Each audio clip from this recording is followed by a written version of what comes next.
Pesan sesepuh dan senior-senior Tosan Aji itu ada 14 kriteria yang bisa digunakan untuk acuan memilih pusaka yang berkualitas bagus. Istilahnya itu toh, si, rap, mor, puh, jo, ngun, do, ta, ting, ka, rah, empu, dan guh. Ayo kita jelaskan singkat saja ya, satu persatu. Toh itu keutuhan bilah, sedangkan si itu kualitas besi, rap itu bentuk dan garap, mor itu adalah pamor, puh itu sepuh merujuk pada faktor usia, sedangkan jo itu kualitas baja, ngun itu wangun keindahan akan estetikanya, da itu dapur tipologi bentuknya, ta itu tantingan, ting itu denting suara, ka itu kelangkaan pusaka itu, rah itu sejarah Tosan Aji tersebut, empu itu empu pembuatnya, ngguh artinya mungguh yang berkaitan dengan harmoni dan keselarasan. Jadi ada 14 kriteria. Setelah memilih keris dengan kriteria terukur itu, kami tetap menyarankan untuk berinteraksi dengan pusaka melibatkan hal yang sifatnya batin dan perasaan. Dengan cara menikmati postingan ini, hingga batin kita begitu dekat dan mesra kepada pusaka yang kami babar. Penggunaan rasa batin itu begitu penting, karena bisa lebih mendekati keris pada aspek-aspek yang tidak secara langsung dapat kita tangkap melalui panca indera. Pada akhirnya seringkali kita merasa kagum, suka, lalu cocok, dan akhirnya nyaman. Itu sukar sekali kita jelaskan secara rasional.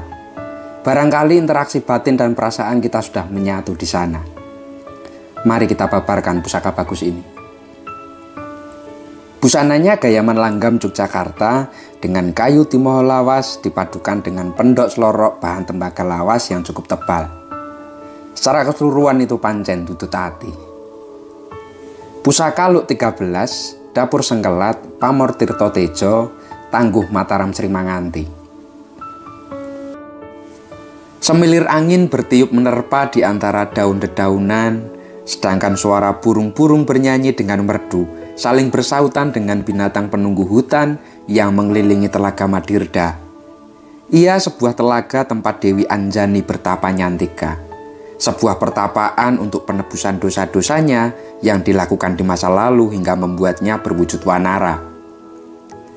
Kelak karena kesadaran akan dosa-dosa dan melakukan tapa serupa kata di air yang mengeluarkan cahaya itu, akhirnya Anjani kembali menjadi wanita cantik jelita dan diangkat kembali menjadi bidadari penghuni Jonggring Saloka.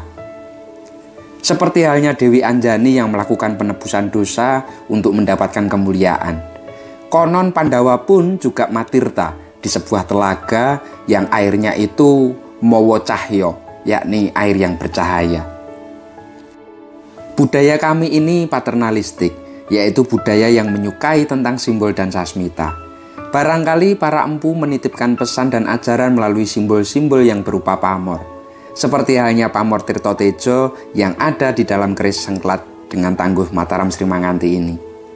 Tirto yang berarti air, sedangkan Tejo dimaknai sebagai cahaya.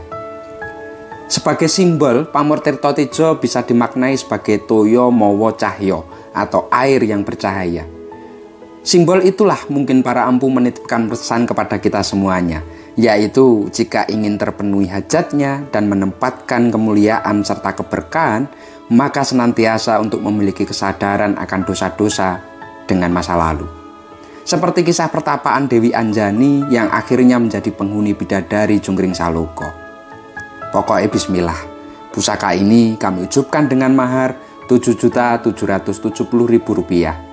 Jika berminat, langsung saja silahkan komen di bawah atau hubungi kami. Salam tutut hati.